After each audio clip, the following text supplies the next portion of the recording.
요한복음 1장 26절 이하에서 말씀을 살펴보기로 하는데요. 26절에서 46절까지는 특별히 세 사람이 등장을 하게 됩니다. 예수님을 소개하고 증거하고 있는 세례 요한과 안드레, 베드로 형제 안드레와 또 나다나엘에게 예수님을 소개했던 빌립이 등장을 합니다. 오늘은 그 가운데 세례 요한의 증언을 통해서 주님이 어떤 분이신가를 한번 살펴보기를 원합니다. 누가복음을 보다가 요한복음 1장을 보게 되는 것은 오늘 10월 31일이 종교개혁 500주년을 맞는 해입니다. 500년 전 1517년이죠. 11월 1일이 바로 만성절 기념을 하는 절기인데 그 하루 전날 마르틴 루터가 성전 게시판에 글을 하나 올리죠. 그러므로 인해서 그 여파가 크게 영향을 미쳤고 종교개혁의 불길을 당기는 그런 시발점이 되었던 날을 기념하는 날입니다. 바로 500년 전에 정신을 한번 새기면서 몇 주 동안 예수님의 은혜의 복음을 한번 다시 들어보려고 합니다. 잠깐 한번 기도하겠습니다. 하나님 아버지, 종교개혁주일 500주년을 우리가 맞이하면서 다시 한번 근본으로 처음으로 돌아가서 예수 그리스도의 복음을 한번 새겨보기를 원합니다. 이 시간 우리에게 주의 성령께서 찾아오셔서 비상적으로만 늘 듣고 생각하며 머물러 있던 예수님에 대한 이해의 자리에서 떠나 이제는 좀 더 주님과 깊은 만남을 하는 그러한 시간을 갖기를 원합니다. 주의 성령께서 우리를 가르쳐 주시고 인도하셔서 은혜의 복음을 더 깊이 깨닫고 우리의 삶이 은혜로 다스려지는 그런 삶이 되기를 원합니다. 예수님의 이름으로 기도하옵나이다. 아멘. 고든 브런스빌이라는 분이 성령님이 나타내는 상징들이라는 글에서 노르웨이 탐험가인 루알드 아문센이라는 분에 대한 이야기를 소개합니다. 아문센은 알려진 바대로 북극과 남극을 탐험하는데 처음 시도했던 분이죠. 이 아문센이 오늘날 탐험 여행을 떠나면서 집에서 기르고 있던 비둘기를 데리고 갔습니다. 그리고 마침내 목적지, 세상의 끝 가장 높은 꼭대기라고 할 수가 있는 그게 도달했습니다. 그리고 집에서 기르다가 데려왔던 새장을 열고 비둘기를 놓아 주었습니다. 뭐 때문에 그랬을까요? 하나의 신호이죠. 가족에게 내가 무사히 목적지에 도착했습니다. 이렇게 보내는 것이죠. 어느 날 아문센의 아내가 창밖에서 날아다니고 있는 그 집에서 기르던 비둘기, 아문센이 가지고 갔던 그 비둘기가 떠도는 것을 보았습니다. 아내는 의심할 여지 없이 이렇게 외쳤죠. 남편이 살아있다. 남편이 여전히 살아있구나. 이렇게 살아있도다. 이렇게 외쳤습니다. 굉장히 놀라운 감격의 외침이죠. 남편의 생존을 알리는 비둘기가 너무 고마웠을 것입니다. 오늘 요한복음 1장 본문에도 유사한 사건이 소개되고 있는데요. 사실 이스라엘 백성은 오랜 동안 메시아를 기다려 왔습니다. 랍비 전통은 성령과 비둘기를 연결하여서 생각합니다. 그래서 오늘 성령님과 비둘기가 지금 동시에 등장하는데요. 비둘기 모양으로 임하시는 성령님이 소개되고 있습니다. 이스라엘 백성 가운데 바로 한 사람 위에 이 비둘기 모양의 성령님이 임하고 있습니다. 그렇게 오랜 동안 메시아를 기다려온 이스라엘 백성, 그들에게 성령이 임하시고 있는 것이죠. 이 이스라엘 백성들은 이 사건을 어떻게 이해하고 있을까요? 1장 29절을 먼저 보면은요. 이튿날 요한이 예수께서 자기에게 나오심을 보고 이르되 보라 세상 죄를 지고 가는 하나님의 어린 양이로다. 이렇게 세례 요한이 예수님이 자신에게 나오는 모습을 목격하면서 이렇게 외쳤던 것이죠. 세상 죄를 지고 가는 하나님의 어린 양이다. 여기서 이튿날이라고 하는 것은 예루살렘에서 온 유대 지도자들이 세례 요한을 신문하던 바로 그 다음 날입니다. 아마 이것은 예수님이 세례를 받으신 이후 어느 날에 해당하겠죠. 보라라는 이 단어는 특별히 명령형이 아니고 감탄사입니다. 이런 표현법은 선견자가 어떤 인물이 감당할 과업, 그 과업의 신비로움을 드러낼 때 사용한 말입니다. 하나님의 어린 양이라는 표현에서 우리가 볼 수 있듯이 유대인들의 기준에서 보면 이 표현은 굉장한 표현인데요. 유대인들은 어떤 거룩하고 위대한 것을 말할 때 하나님과 연결하기 때문에 그렇습니다. 어떤 것들이 그렇죠. 하나님의 백성, 하나님의 전, 하나님의 도성, 이런 단어들만 보더라도 유대인들은 하나님에 대해서 하나님의 어떤 것을 이렇게 말할 때는 그 표현, 그 대상이 굉장한 존재임을 나타낼 때 이렇게 사용을 해왔습니다. 이렇게 보면은 세례 요한이 예수님을 하나님의 어린 양이라고 하는 이 표현도 매우 탁월하고 위대하고 신성하며 몹시 뛰어난 어린 양이라는 표현입니다. 그러므로 하나님의 어린 양이라는 말은 하나님이 소유하시는 것을 친히 주시는 몹시 위대하고 신성한 어린 양이라는 의미이죠. 이렇게 존귀한 하나님의 어린 양이 세상 죄를 지고 간다. 세례 요한은 이렇게 말하고 있습니다. 어린 양에 대해서 조금 더 살펴보면요. 어린 양이란 의식적으로 정결한 생후 1년 또는 그 이상 된 어린 순양을 가리켜 하는 말입니다. 사도 베드로는 베드로전서 1장 19절에서 그리스도를 가리키면서 하나님의 흠없고 죄 없으신 어린 양 이렇게 말합니다. 창세기 22장에 보면은 아브라함이 이삭을 번제로 드리는 사건이 이렇게 등장하는데요. 22장 7절에 보면은 이삭이 아브라함을 부릅니다. 번제로 드려지는 그 여정을 지나면서 부르죠. 아버지, 그러자 아브라함이 대답을 합니다. 왜 그러느냐? 이삭이 아버지에게 말합니다.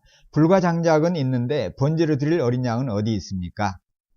그러자 아브라함이 이삭에게 내 아들아, 하나님께서 번제로 드릴 어린 양을 준비하실 것이다. 이렇게 대답을 합니다. 아브라함과 아들 이삭이 함께 거닐면서 주고받은 대화입니다. 사실 창세기 22장 8절 이하는 하나님의 어린 양이라는 제목을 예수님에게 적용하는 중요한 구절입니다. 유대 사고에서 이것은 최고로 중요한 제물이 바로 어린 양입니다. 팔레스타인 유대인에게 모든 어린 양, 제물, 특별히 유월절 양과 타미드 제사는 끈에 묶여서 장작 위에 이렇게 놓였던 이삭을 기념하는 것이죠. 이때 이삭은 구원과 사죄와 메시아적 구원의 효과를 갖습니다. 이렇게 하나님의 어린 양이란 하나님께서 세상의 죄를 위해서 특별히 제공한 양이다, 이런 뜻입니다. 세례 요한은 이사야서 53장 7절에서 언급되고 있는 도살장으로 끌려가는 어린 양을 생각하고 있습니다. 당시 유대주의에서 이사야서 53장 7절은 죽어가는 메시아로서가 아니라 실제는 죽음에는 미치지 못하고 죄 때문에 당하는 대속적인 고통으로 해석을 했습니다. 죽음보다는 고통, 대속의 고통, 이렇게 이해를 했던 것이죠. 그런 이해를 세례 요한이 지금 예수 그리스도를 일컬어서 하나님의 어린 양 이렇게 얘기하고 있습니다. 그럼 이때 이제 하나님의 어린 양이 어떤 의미를 갖는지 살펴볼 필요가 있는 것이죠. 그런데 요한복음에서 세례 요한의 지금 이 순환 선포는 순환 이야기에 관한 넓은 문맥 속에서 등장하고 있습니다. 유월절 어린 양, 매년 드려졌던 이 유월절 양이 성취되는 것으로 최종적인 성취로 소개되고 있습니다. 그래서 예수님의 뼈가 부러지지 않습니다. 창세기 22장에서 아브라함이 하나님의 명령에 그대로 순종해서 약속의 아들인 이삭을 제물로 바치기 위해서 준비하지만 실제는 보면은 하나님께서 이삭 대신에 어린 양을 준비하시죠. 바로 이것은 요한복음 3장 16절에서 이 장면을 언급하고 있으므로 특별히 암시적입니다. 다만 둘 사이의 차이점은 아브라함은 최종 순간에 이삭을 죽이는 것을 행동으로 옮기지는 않지만 하나님은 독생자 예수를 실제 제물로 죽이시죠. 이런 점에서 이삭과 예수님 사이에는 차이가 있습니다. 그래서 창세기 22장에서 이삭 그 자체를 예수님의 모형, 완전한 모형 이렇게 보는 데는 한계가 있죠. 오히려 따로 하나님이 준비하시는 어린 양이 제물로 드려지는 것을 볼 때 어린 양이 예수님의 모형에 해당함을 알 수가 있습니다. 마태복음 11장 12절 이하에 보면은 세례 요한은 처음에 하나님의 어린 양에 대해서는 아직 확실하게 이해하지 못하는 것을 볼 수가 있어요. 세례 요한은 예수님은 속죄의 제물로 오시는 분인지 아니면은 심판하러 오시는 분인지 명확하게 아직 알지 못합니다. 공관복음서에서도 세례 요한은 메시아를 이스라엘을 심판하러 오시는, 그래서 죄를 청산하는 분으로 생각을 합니다. 이렇게 볼 때 세례 요한이 세상 죄를 지고 가는 분으로 분을 통해서 의미하고자 했던 것은 죄 제사보다는 심판과 멸망에 더 관계된다고 볼 수 있습니다. 그래서 동사 세상 죄를 지고 가다에서 이 지고 가다라는 동사를 아이로라는 단어를 씁니다. 들어 올리다 이란 의미도 있는데요. 또 짊어지다 이란 의미도 있습니다. 가지고 가다. 사도 요한은 부활 후에 그리스도인으로서 세례 요한보다는 사실 예수님에 대해서 좀 더 완전한 그림을 그릴 수가 있었죠. 세례 요한은 주님의 십자가와 부활 이 사건을 경험하지 못했기 때문에 그렇습니다. 그렇지만 요한복음의 저자인 사도 요한은 예수님의 제자로서 예수님의 그 마지막 여정을 함께하며 다 경험을 했기 때문에 예수님에 대한 그림을 더 온전하게 볼 수가 있었습니다. 특히 사도 요한은 메시아의 희생적 죽으심에 대해서는 더 많이 알고 있었죠. 그렇기 때문에 사도 요한이 부활하시고 승천하신 구세주의 대속적인 희생을 생각하지 않고 하나님의 어린 양과 같은 표현을 사용하였다 이렇게 보기는 어렵습니다.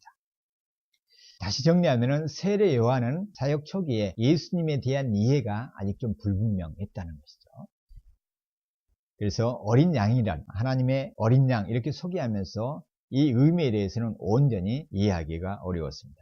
반면에 사도 요한은 예수님의 생애의 끝까지 십자가와 함께 그러한 구속의 사건을 경험을 했기 때문에 세례 요한보다는 좀 더 분명하게 세상 죄를 지고 간다 이 의미에 대해서는 분명하게 알 수가 있었습니다.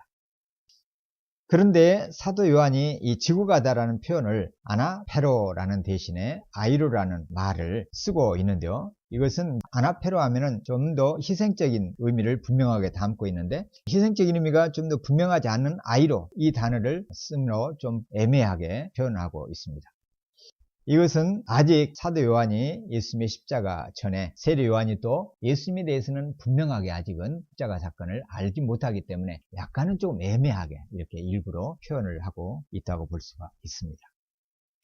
물론 사도 요한은 요한복음 5장 39절 40절에서 볼 수 있던 것처럼 예수님은 친히 모든 성경이 자신에 대해서 가리켜 기록하고 있다 이렇게 말씀을 해주시죠. 그렇기 때문에 모든 성경이 예수님을 가리키고 있음을 사도 요한은 알고 있습니다. 그렇기 때문에 요한이 희생 제물로 이해되는 하나님의 어린 양이라는 이 예수님의 칭호를 이사야서 53장에서 가져와서 보증하고 있는 것은 당연하다고 보죠. 6월절 어린 양이 제물로 드리는 제사의 목적 그리고 효력은 유대 민족에게 제한되지 않고 있습니다. 이 하나님의 어린 양은 왜냐하면 세상 죄를 지고 가는 이렇게 얘기를 하고 있기 때문에 그렇죠. 차별 없이 유대인이나 이방인이나 차별 없이 모든 인간의 죄를 가져가는 분으로 소개됩니다. 요한복음 1장 12절에서 영접하는 자 곧 그 이름을 믿는 자에게 하나님의 자녀가 되는 권세를 주셨다. 이 말씀을 보면은 세상 죄란 제한적임을 좀 볼 수가 있습니다.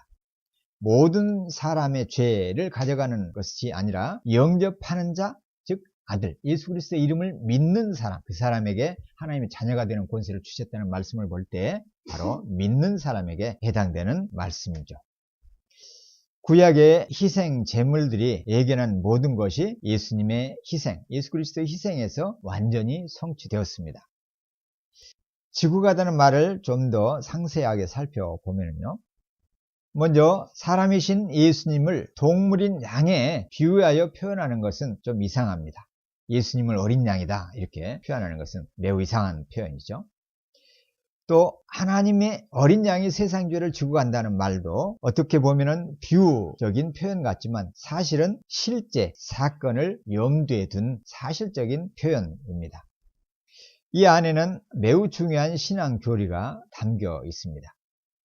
지고 가다는 말을 사용하고 있는 다른 성경 구절들을 한번 보면은요. 마가복음 6장 29절에서 세례 요한이 헤로드에게 순교를 당하자 세례 요한의 제자들이 와서 요한의 시선을 가져다가 무덤에 둡니다. 바로 이때 가져가다 아이로라는 단어를 사용하고 있죠. 요한복음 2장 16절에서 예수님이 성전에서 비둘기파는 사람들을 쫓아내시면서 여기에서 이것들을 치워라 이렇게 말씀하십니다. 이때도 아이로라는 단어를 사용하고 있습니다. 마태복음 24장 39절 이하에서 예수님이 마지막 때를 말씀하시면서 사람들은 홍수가 와서 그들을 모두 쓸어가 버릴 때까지 그들은 무슨 일이 일어나는지 모른다, 이렇게 말씀하실 때 쓸어가 버리다라는 단어도 바로 아이로라는 단어인데요. 아이로라는 단어가 구약에서는 이제 낫사라는 표현인데요. 이 말도 보면은 어떤 것을 들어 올려서 옮길 때 사용합니다. 창세기 44장 1절에 보면은 요셉이 양식을 그의 형들의 자루에 실을 쓸 만큼 채우라고 말할 때 이 씻다 단어가 아이로에 해당되는 단어인데요. 창세기 7장 7절에서도 노아와 그 가족이 방주로 들어가는데 들어가다는 말, 방주로 들어가다는 것은 내 몸을 또는 짐승들을 각각 방주 안으로 들어 올려 들어가게 하는 것이죠. 바로 아이로에 해당하는 낫사라는 단어를 쓰고 있습니다. 이 단어는 보면은 어떤 물건, 어떤 사람을 들어 올려서 다른 곳으로 옮길 때 사용되는 말입니다.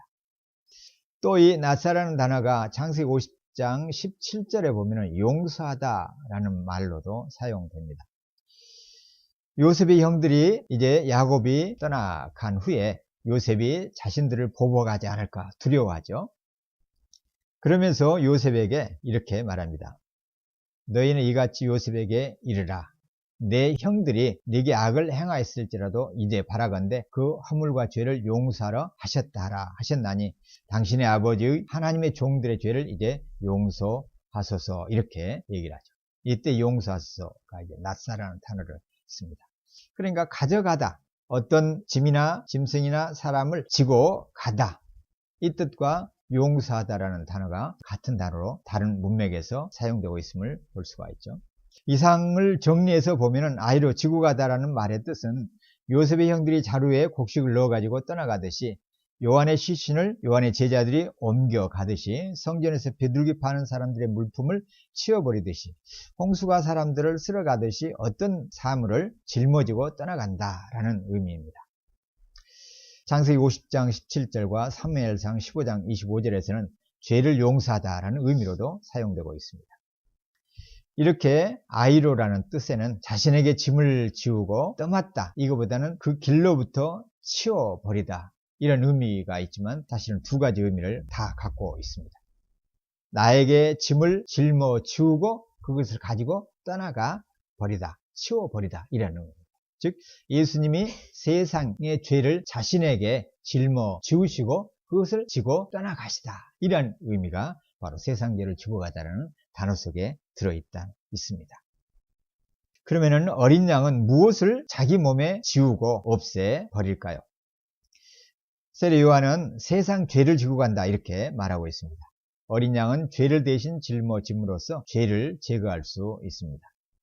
그런데 이 일을 누가 하셨습니까? 그리스도께서 하신 것이죠. 예수님은 인간의 죄에 대한 책임이 제거되도록 하기 위해서 인간이 저지른 죄와를 자기 몸에 짊어지십니다.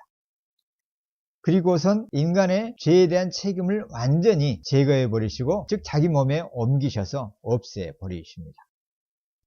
또 하나 세상 죄를 지고 가다 해서 한 단어를 살펴볼 단어가 이 죄라는 단어입니다. 죄라는 단어는 복수형으로 사용되지 않고 단수명사로 사용을 합니다. 왜 세상의 죄하면 많은 죄인데 이 죄를 죄들 이렇게 말하지 않고 죄, 단수로 사용하고 있을까요? 이것은 세상이 지은 모든 죄를 전체를 다 통틀어서 모든 죄를 가리키고 있기 때문에 그렇습니다.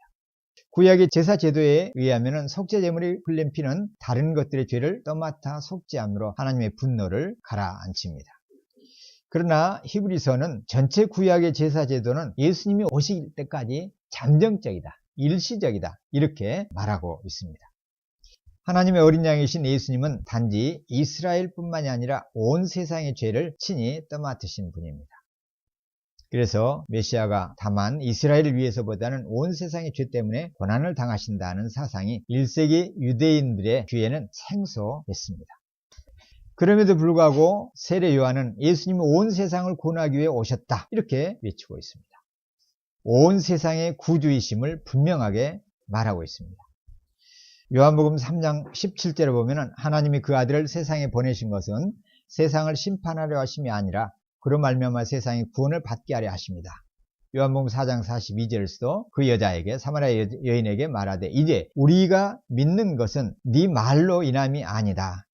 왜냐하면 우리가 친히 듣고 그가 즉 예수님이 참으로 세상의 구주신 줄 알미라 하였다. 사마리아 여인이 동네에 들어와서 내가 메시아를 만났다라고 외치자 많은 사람들이 나아가서 보죠. 마을 사람들이 예수님을 직접 만나 뵙고 한 얘기가 바로 이겁니다. 이제는 사마리아 여인 당신의 얘기 때문에 믿는 것이 아니라 친히 예수님의 말씀을 듣고 그분이 세상의 구주이심을 이제는 안다. 이렇게 놀라운 고백을 하게 되죠. 이렇게 해서 신약 성경은 예수님을 하나님의 어린 양으로 거듭거듭 묘사하고 있는데요. 하나님의 어린 양으로 묘사된 예수님에 대한 이러한 표현은 요한계시록에서 절정에 도달합니다. 요한계시록에서 보면은 5장 이하 10장, 7장, 13장에서 22장까지 계속해서 죽임당하신 어린 양이신 예수 그리스도를 소개하고 있는데요. 이 예수님이 우주적인 대승리를 거두시고 이 세상에 돌아오시는 그러한 분으로 소개되고 있습니다. 이렇게 예수님의 대속을 말하고 있는 요한복음의 가르침은 사실 예수님의 성육신에 기초를 하고 있습니다. 왜 그렇습니까? 예수님이 죄인을 대신하여서 육체로 고통을 친히 겪으시기 때문에 그러하죠. 그래서 예수님이 사람이 되신 것은 십자가상에서 그분이 감당하실 속죄사역의 필수 조건이 되는 것이죠. 육체가 있어야 피를 흘리셔서 육체로 지은 죄인들의 죄를 대신 씻을 수가 있기 때문에 그렇죠. 예수님은 자기 양을 위해서 자신의 양을 버리시는 선한 목자입니다. 자기 양을 위해서 생명을 버리시는 선한 목자. 그래서 주님의 희생은 유월절의 상징을 바로 완성하고 있습니다. 유월절에 어린 양을 드리는 그 절기, 제사에 대한 완성을 예수님의 희생이 이루고 있습니다. 요한이 세상을 언급하고 있는 것은 그리스도의 속죄가 미치는 범위가 넓다, 이것을 말해줍니다. 소수 특권층만을 위한 대속이 아니라 인간의 범죄로 인해서 생겨난 모든 사람의 결핍을 완전하게 충족시키는 속죄의 사역입니다. 요한복음은 이렇게 처음부터 십자가와 그 십자가의 의미를 바라보도록 합니다. 예수님의 제자들은 예수님이 고난을 당하셔야 한다는 진리를 받아들이는데 끝까지 보면 어려워해요.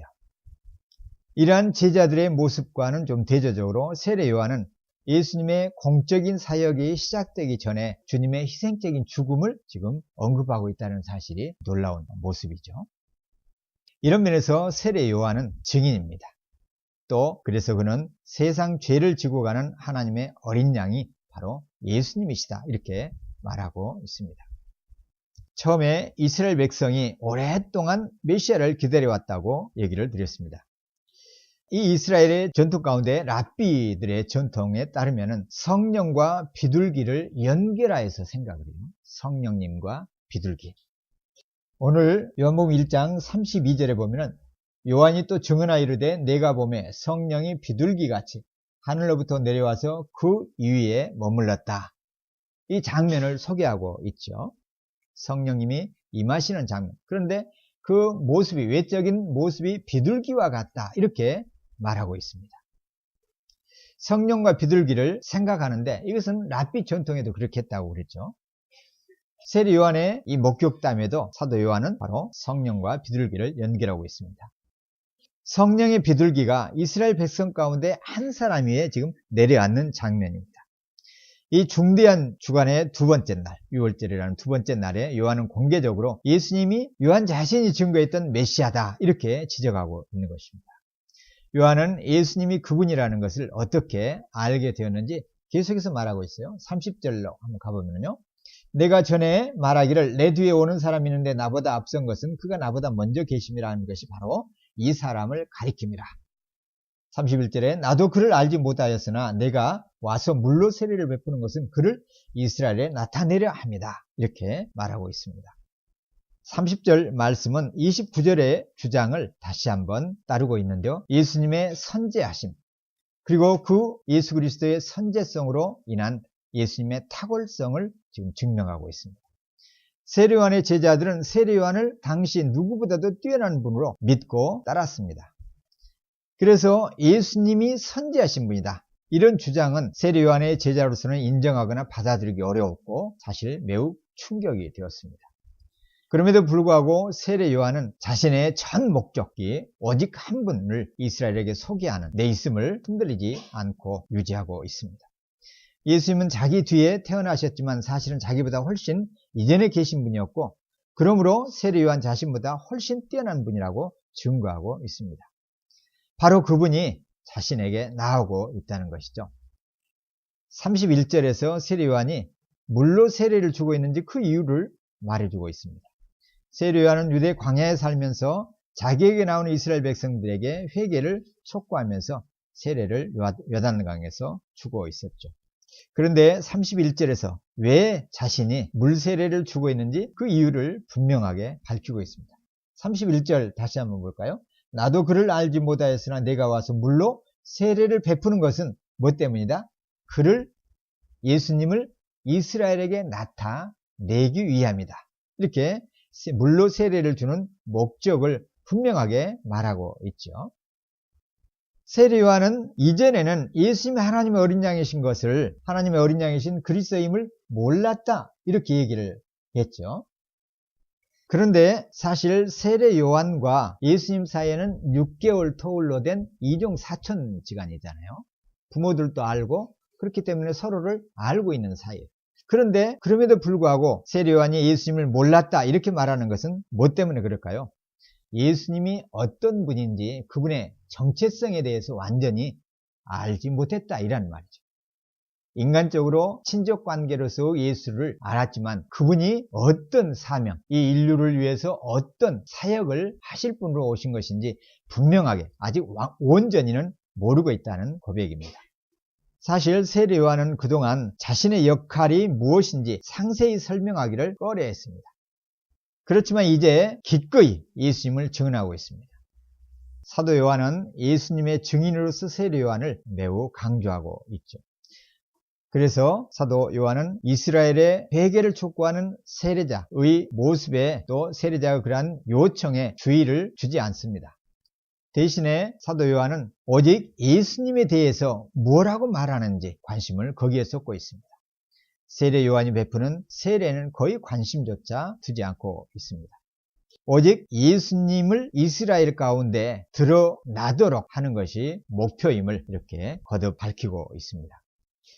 이 점을 위해서 세례 요한은 자신이 물로 세례를 준다고 증언하면서 물 세례를 통해서 예수님을 이스라엘에게 드러나게 한다 이렇게 말하고 있는데, 이건 무슨 말일까요? 세례 요한의 물 세례를 통해서 하나님의 어린 양이 모든 이스라엘 사람들에게 알려진다는 말입니다. 세례 요한의 물 세례의 목적을 말하고 있죠. 이스라엘 백성이 그렇게 간절하게 기다리고 있었던 메시아를 지금 세례 요한이 물로 세례를 주면서 증명해 보이고 있는 것입니다. 바로 이것이 세례 요한이 물 세례를 베푸는 목적입니다. 온 이스라엘이 그렇게 오랜 동안 기다리던 메시아, 바로 그가 지금 등장했다는 것을 물 세례를 통해서 지금 이스라엘에게 공적으로 보여주고 있는 것이죠. 이렇게 중요한 바로 물 세례가 사실은 열등하고 임시적입니다. 왜 그렇습니까? 세례 요한의 물 세례는 그 자체로 죄를 제거할 수가 없기 때문에 그렇습니다. 또 예수님 오시기까지 일시적으로만 그 의미를 담고 있습니다. 임시적입니다. 요한은 메시아를 준비하기 위해 하나님으로부터 보냄을 받은 분입니다. 그래서 물세례로 이스라엘에게 오시는 메시아를 드러내기 위한 것이 그 존재의 이유였죠. 그리스도의 진정한 의미를 알리려고 한 것입니다. 요한의 세례는 이스라엘로 하여금 자신들과 온 세상의 죄를 심판하고 그 죄로부터 구원하러 오시는 분을 맞이하러 나가라는 의미입니다. 온 세상을 위해서 베푸시는 성령의 세례와는 다릅니다. 요한의 세례는 유대인에게만 해당하고 유대인의 회복과 다가오는 그들의 심판을 준비하게 하려는 것이죠. 이것이 예수님이 오시는 것에 앞서서 참회와 회개를 촉구하는 이유입니다. 요한의 증거를 받기 위해서 나오는 예수님을 보고 보라 세상 죄를 지고 가는 하나님의 어린 양이다. 이렇게 요한이 공개적으로 선포하는 것은 세상의 죄로 말미암아 바로 오게 된 것입니다. 왜냐하면 예수님은 죄를 가져가시는 분으로 드러나야 하기 때문에 그렇습니다. 보라 세상 죄를 지고 가는 하나님의 어린 양이로다 라는 선포와 함께 세례 요한이 물로 세례를 베푸시는 것은 뭐다? 바로 이 나사렛 예수가 세상 죄를 씻기 위해서 오시는 분이다. 이것을 지금 증명하기 위해서, 전하기 위해서 요한이 취하는 행동이었습니다. 바로 이런 사실에 연결하여서 32절, 33절에서 요한은 더 많이 이 계시를 설명하고 있는데요. 32절에서 요한은 또 증거해서 이렇게 말합니다. 내가 봄에 성령이 비둘기같이 하늘로서 내려와서 그 위에 머물렀다. 성령과 비둘기를 연속하여서 보았습니다. 이제 비둘기처럼 내려온 성령님이 예수님 위에 머무른 장면을 강조하고 있습니다. 세례 요한은 32절에 보면은 또 증언하여 이르되 내가 보았다 이렇게 얘기합니다. 세례 요한이 직접 본 사실을 지금 증언하고 있죠. 보았다라는 말은 사실 법정에서 사용되는 단어입니다. 이 단어를 사용해서 자신이 법정의 증인과 같이 유효한 증인으로 일하고 있음을 지금 드러내고 있죠. 그래서 세례 요한은 나는 성령이 하늘로부터 비둘기처럼 내려와 성령이 그 위에 머무는 것을 보았다라고 증언하고 있습니다. 성령님이 예수님 위에 내려오시는 것은 바로 신성한 하나님이 맡기신 임무를 위해서 예수님을 준비하는 것이죠. 요한의 사역을 정당화해주고 예수님에 대한 세례 요한의 증거의 기초가 되는 바로 계시의 사건입니다. 요한이 이 사건이 갖고 있는 구속의 의미를 이해하도록 지금 해주는 하나님의 음성입니다. 우선 비둘기 같은 모양으로 나타나신 성령님을 좀 살펴보면요. 공관복음에서 성령이 임하시는 것을 예수님이 목격하시는 것으로 나오지만 요한복음은 세례 요한을 목격자로 등장시킵니다. 요한복음에서 이 사건은 세례 요한으로부터 예수님을 메시아로 인식하게 하는 역할을 합니다. 이 점을 생각을 해볼 때 우선 성령님이 비둘기 같은 모양으로 내려오셨다는 증언은 비유적인 표현임을 알 수 있습니다. 왜냐하면 성령님은 영이시기 때문에 비둘기와 같은 가시적인 모양을 취할 수 없기 때문에 그렇죠. 그러면 왜 성령님을 외적인 비둘기의 모습으로 표현하고 있을까요? 랍비 전통에서도 비둘기를 성령과 연결하고 있다고 앞에서 보았습니다. 비둘기가 성령의 보편적인 모습은 아니지만 비둘기는 자주 이스라엘과 연결되는 조류인데요. 그래서 성령을 받으신 이 시점에서 예수님은 이스라엘의 완성된 백성이시다. 이걸 지금 표시하고 있습니다. 이 장면을 통해서 지금 마지막 때 이스라엘을 완전히 이루는 온전한 이스라엘 백성을 지금 이 땅 위에 드러나고 있음을 표시하고 있는 것이죠. 유대인들은 메시아를 하나님의 영을 실현하려는 사람으로 생각을 했습니다. 하나님의 영, 성령을 실현하는 사람이다. 그래서 성령님이 지금 예수님 위에 내려오셔서 머무시는 것은 성령님을 싣고 갈 분, 이렇게 이스라엘의 기준으로 이해할 수가 있죠. 존 파이퍼 목사님은 왜 비둘기로 나타나시는가 라는 이 질문에 대해서 이렇게 답을 하고 있는데요. 레위기 5장 7절에서 어떤 사람이 비둘기를 바치는 것은 가난한 사람이 제물로 비둘기를 바칩니다. 그렇지만 이 비둘기는 깨끗한 정결한 짐승의 하나입니다. 그렇기 때문에 이 비둘기는 순결과 낮음, 기천함, 겸손을 같이 대표하고 있습니다. 그래서 모든 새 가운데서 하늘과 땅을 연결하는 그러한 바로 짐승이 새죠. 하늘을 날고 땅 위를 내리는 이런 짐승은 조류 많이 할 수가 있습니다. 비둘기는 바로 가장 이런 성령님을 상징하기 위한 가장 적절한 수단이 바로 이런 비둘기였습니다. 성령님은 거룩하신 분인데 또 순전하신 분이십니다. 이 성령님은 삼위 하나님의 그 인격으로 오신 그 인격이 가장 낮은 사람으로 오신 그리스도에게 머무시는 것. 머무실 수 있는 가장 가까운 분이 바로 예수님이시죠. 그래서 예수님에게 성령님이 지금 내려오셔서 머무시는 것을 가시적으로 보여주신 것입니다. 여기서 또 하나 우리가 눈여겨볼 것은 세례 요한은 성령님이 단지 예수님 위에 내려왔다 이렇게 증언하지 않고 내려오신 성령님이 예수님 위에 머물러 계신다 이렇게 묘사하고 있어요. 왜 성령님은 비둘기 같은 모습으로 예수님 위에 내려와서 머물고 계실까요? 머물다는 이 단어는 보통 성부 하나님과 성자 하나님 그리고 성자와 신자 사이의 관계, 그 관계가 갖는 영원한 영원성을 나타냅니다. 예수님이 성령을 영원히 소유하신다는 뜻이 바로 머물다라는 뜻입니다. 그래서 예수님이 성령을 소유하시기 때문에 예수님은 세례를 통해서 다른 사람에게 또 성령을 나누어 주실 것임을 나타냅니다.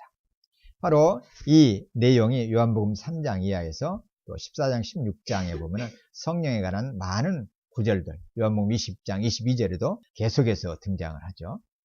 사실 이 이제 머문다라는 이 표현은 이사야 42장 1절에서 보면은 보라 나의 종 그리고 나의 영이 기뻐하는 나의 선택자, 나는 나의 성령을 그 위에 두었다.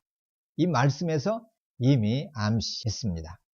구약시대의 성령님은 잠정적으로 어떤 특별한 과업을 달성할 수 있도록 하기 위해서 어떤 개인에게 일시적으로 임하였습니다. 메시아 시대에는 성령의 능력을 통해서 이스라엘을 다시 새롭게 할 것이다. 메시아는 항상 성령으로 충만할 것이라고 예언되었습니다. 세례 요한은 요한복음 3장 34절에서 하나님은 성령을 무제한적으로 주신다 이렇게 증언하는데요. 이렇게 예수님이 성부 하나님과 가장 깊은 관계 속에 있듯이 성령님은 예수님의 사역기간 내내 계속해서 예수님과 함께 하십니다. 이것이 머문다는 표현입니다. 성부 하나님과 가장 가까운 관계를 이루신 예수님이 성령님 오셔서 그 위에 머무신다는 것은 성령님과도 가장 가까운 깊은 관계 가운데 있으시다. 이런 이제 표시입니다. 더 나아가서 머문다는 의미는 관계 또 동행의 지속성을 더 나아가서 성령님이 예수님을 하나님의 사역자로 임명하신다는 표시입니다. 성령의 기름을 부으심으로 바로 왕, 제사장, 선지자로서의 하나님께서 임명하신다. 이것을 지금 표현하는 장면입니다. 성령님이 임하시고 그 위에 머무심은 예수님이 바로 하나님의 사역을 시작하고 있다. 이것을 알리는 순간입니다. 그러므로 요단강에서 예수님이 세례를 받으시고 그 순간에 성령님이 임하시는 이 일련의 모습은 예수님이 공식적인 하나님 나라의 사역자로서의 취임식을 나타내는 장면입니다. 그렇지만 세례 요한은 아직 예수님을 온전히 이해하지는 못합니다. 물로 세례를 주라고 하신 성부 하나님이 그래서 세례 요한에게 중요한 사실을 알려주시는데요. 예수님을 친히 증거하고 계시는 분은 바로 성부 하나님이십니다. 물로 세례를 줄 때 하늘로부터 들려오죠. 음성이 이는 내 사랑하는 아들이요 내가 기뻐하는 자다. 이렇게 다른 공간복음서에서는 이 묘사를 합니다. 이와 같이 성부 하나님은 세례 요한에게 메시아에 관한 내용을 미리 알려주고 계십니다. 세례 요한이 자기 앞에 나와서 세례를 받으시는 예수님 위에 성령이 내려오시는 것을 보고 또 내려오셔서 머무는 것을 볼 때에 그는 성령으로 세례를 주는 분임을 알려주십니다. 33절에서 나도 그를 알지 못하였으나 나를 보내어 물로 세례를 베풀라고 하신 그분이 나에게 말씀하시되 성령이 내려서 누구 위에든지 머무는 것을 보거든 그가 곧 성령으로 세례를 베푸는 이인 줄 알라. 이 말씀을 세례 요한이 먼저 들었기 때문에 34절에 내가 보고 그가 하나님의 아들이심을 증언하였다. 이렇게 말하고 있습니다. 성부 하나님은 직접 세례 요한을 보내시죠. 성령이 충만한 아기로 태어나게 하셔서 세례 요한이 어떤 역할을 할지 그 부모들을 통해서 이미 알려주십니다. 그래서 어린 세례 요한이 성령으로 충만하면서 메시아의 오심을 복중에서부터 기뻐하면서 또 어려서 성령님의 인도하심 가운데서 살아가면서 오실 메시아를 준비하는 자로 서가고 있음을 볼 수가 있습니다. 그래서 때가 되어서 이제 광야에 나가서 세상과의 일반적인 관계를 단절하고 광야에서 회개를 외치면서 경건하고 거룩한 삶을 삶으로 나타내 보이며 이스라엘 백성들에게 메시아의 오심을 증거하기 위해서 준비하는 삶을 살았죠. 세례 요한은 그러면서 물로 세례를 주었지만 예수님은 성령으로 세례를 주시고 또 그 위에 성령님이 내려오셔서 머무는 장면을 세례 요한이 보면서 아, 이분이 바로 내가 성부 하나님으로부터 들었던 바로 그분이구나. 이것을 알 수가 있게 되었다. 이렇게 고백하고 있습니다. 그래서 예수님의 또 다른 명칭은 성령으로 세례를 주시는 분입니다. 세상 죄를 지고 가는 하나님의 어린 양이라는 명칭과 함께 또 하나의 명칭은 성령으로 세례를 주시는 분이라고 세례 요한은 거듭거듭 이렇게 증거하고 있죠. 성령으로 세례를 주는 사람임을 증명하기 위해서는 뭐가 필요해요? 먼저 그에게 성령님이 하늘로부터 내려와 머물러야 하겠죠. 바로 이 사실을 목격한 요한은 예수님이야말로 성령으로 세례를 베푸는 분임을 확신하게 되고, 그래서 34절과 같이 증언을 하고 있습니다. 다시 한번 세례 요한의 증언을 34절에서 보면은 내가 보았습니다. 그래서 나는 증언합니다. 이분은 하나님의 아들이십니다. 바로 이 말씀이에요. 성부 하나님이 요한에게 성령이 내려와 머무는 바로 그 사람은 성령으로 세례를 베푸는 자다, 이렇게 알려주시자 세례 요한은 그 장면을 목격하고 이분이 하나님의 아들이시다 라고 증언하고 있습니다. 성령으로 세례를 베푸는 하나님의 아들이라는 말이죠. 하나님의 아들은 성령으로 세례를 베푸는 자이다, 이런 의미입니다. 잘 보면은 이 장면에서 예수님을 증명하고 있는 분은 누구예요? 먼저는 세례 요한이죠. 또 누가 증명하고 있습니까? 성령 하나님이 직접 내려오셔서 증명하시죠. 또 누가 증명하셨어요? 성부 하나님이 음성으로 세례 요한에게 미리 말해주시고, 또 이 장면은 직접 음성을 들려주시면서 예수님이 메시아이시다, 이것을 증언하고 있어요. 매우 놀라운 사건이죠. 여기서 우리는 늘 듣기 때문에 대단치 않은 것으로 생각을 할 수가 있어요. 그런데 한번 생각을 한번 해보세요. 신실한 하나님의 사람과 성삼위 하나님이 동원되어져서 예수가, 나사렛 예수가 그분이 하나님의 사람이다, 성령으로 세례를 베풀 자다, 온 세상의 죄를 짊어지고 씻어버릴 자다, 이것을 증언하고 있다. 왜 이것이 특별합니까? 이러한 증거를 받은 사람은 인류 역사상 나사렛 예수 외에는 아무도 없기 때문에 그러한 거예요. 이 특별함, 이 독특함, 역사적인 실제, 역사적인 사실을 우리는 그냥 막연하게 이렇게 받아들이고 믿을 수가 있지만, 이것은 그저 그렇게 막연하게 받고 우리가 수납할 만한 그런 그 정도의 사실이 아니죠. 이것은 우리 자신은 물론이고 온 세상이 죽고 사는 그 심판의 갈림길에 있는 그 중대한 바로 말씀입니다. 사건입니다. 그러면은 성령으로 세례를 주는 사람이란 어떤 존재를 말할까요? 성령으로 세례는 앞에 오는 사람 요한보다는 지금 오시는 분 예수님의 절대적인 우월성을 완전하게 지금 밝혀주고 있습니다. 세례 요한이 물로 세례를 주었듯이 오시는 분은 성령으로 세례를 주십니다. 성령으로 세례는 세례 요한이 베푼 물 세례를 완성합니다. 성령은 깨끗하게 하시고 죄를 제거하시는 분이기 때문에 예수 그리스도를 하나님 어린 양이라고 선포하는 것은 요한에게 허락된 계시입니다. 보라 하나님의 어린 양이로다는 이 외침은 하나님으로부터 받은 신탁, 하나님의 말씀인데, 그 하나님의 말씀 신탁은 성령으로의 세례를 주시는 분이 예수님이심을 나타내 주고 있습니다. 앞에 29절에서 요한은 예수님을 세상 죄를 지고 가는 하나님의 어린 양으로, 여기 33절에서는 성령으로 세례를 베푸는 분으로 예수님이 어떤 분인가를 지금 증언하고 있습니다. 이 사실을 증언하는데 세례 요한은 온 힘을 기울이고 있습니다. 그러면은 세상 죄를 지고 가는 하나님의 어린 양과 성령으로 세례를 베푸는 분, 이 둘 사이에 연결점이 있죠. 34절은 바로 결론입니다. 요한은 이 단락의 주제를 어떻게 결론을 내리고 있는지 한번 보죠. 34절. 내가 보고 그가 하나님의 아들이심을 증언하였다. 이렇게 세례 요한은 자신의 증언을 끝내고 있습니다. 그러면서 지금 오시는 분은 후속자, 하나님의 어린 양, 그리고 성령으로 세례를 주시는 분이심을 나타내는데 초점을 모읍니다. 요한은 직접 보았다고 말했습니다. 그리고 자기가 본 그 직접적인 목격에 기초하여서 증언하고 있는데, 이것이 바로 요한에게 허락된 하나님의 계시입니다. 특별히 이 계시의 시간에 하늘로부터 목소리를 들려주고 요한은 그 목소리를 듣습니다.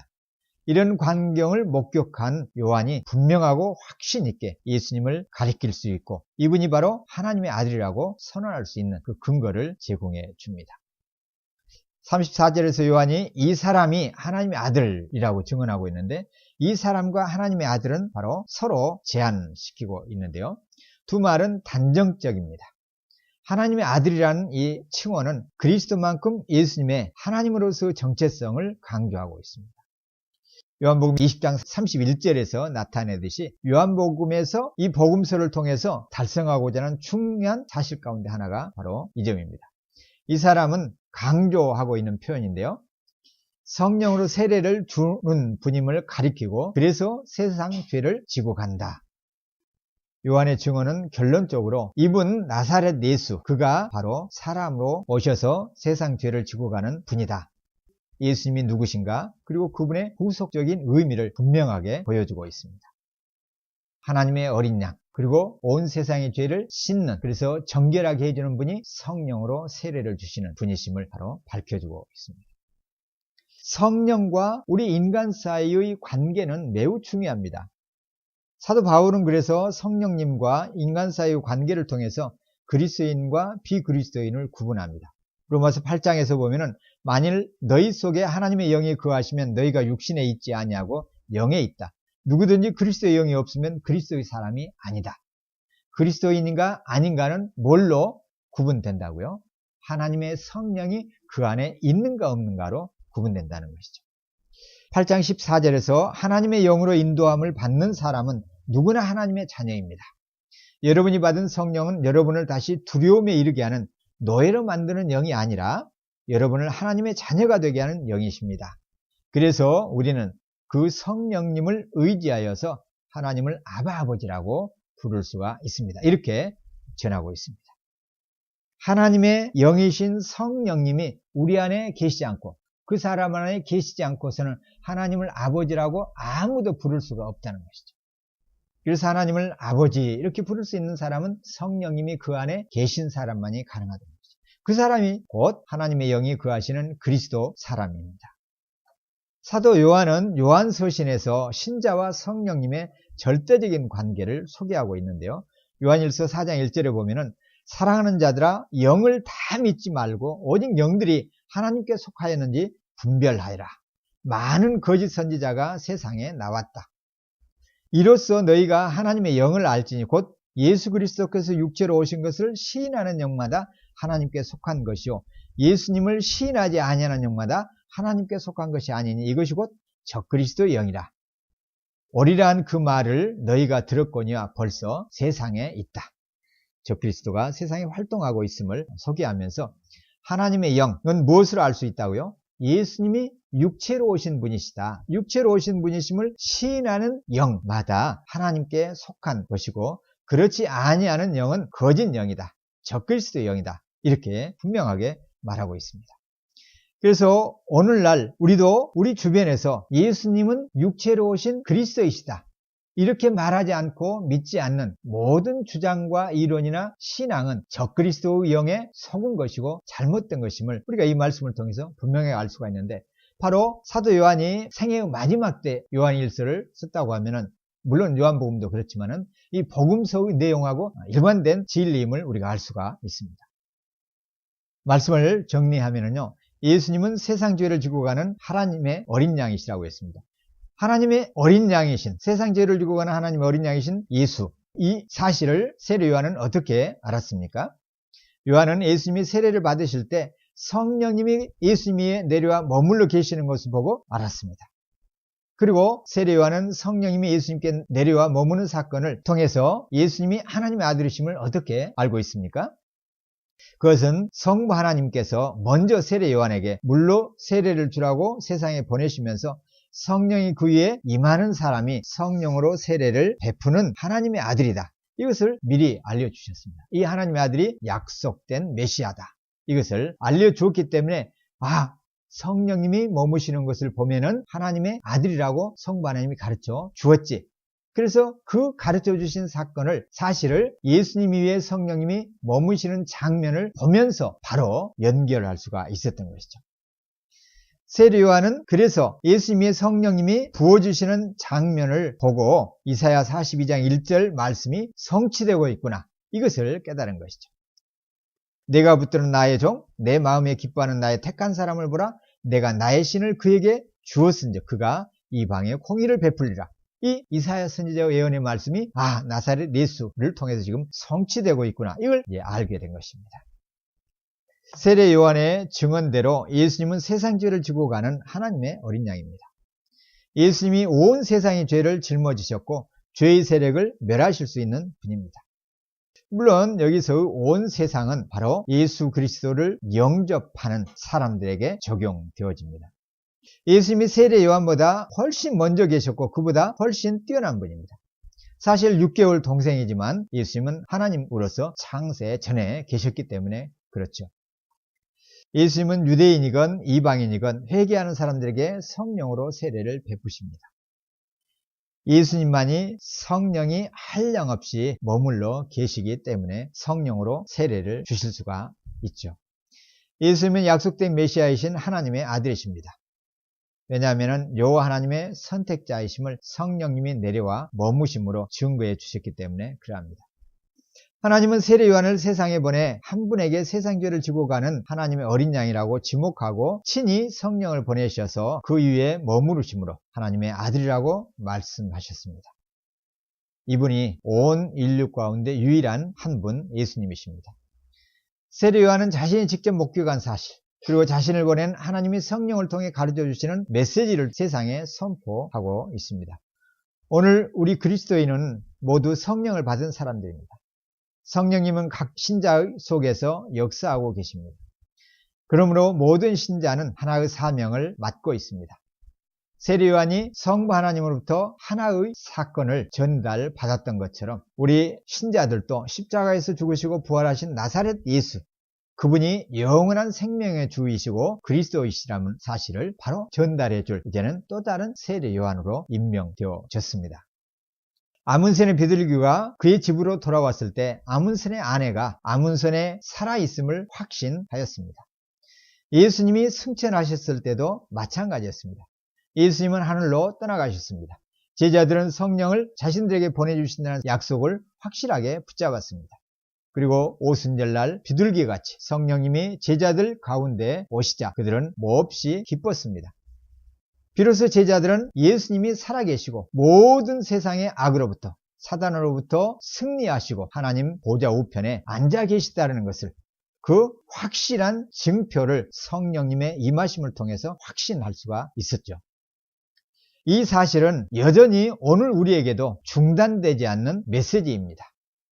지속적으로 이 세례 요한을 통해서 증거되어졌고 성령님이 오순절날 제자들 가운데 부어주심으로 거듭 확언해 주셨던 것처럼 오늘 이 땅 위에도 성령님은 하나님의 말씀이 떨어지는 곳에 죄인들이 회개하고 돌이키게 함으로 그래서 성령님께서 거듭나게 하셔서 그들과 함께 머무심으로 여전히 그들을 통해서 오늘날 교회를 통해서 죄악 가운데 있는 세상에 계속해서 나사렛 예수 그리스도 그분이 세상 죄를 지고 가는 하나님의 어린 양이고 성령으로 세례를 베푸시는 분임을 들려주어야 함을 지금 강조하고 있습니다.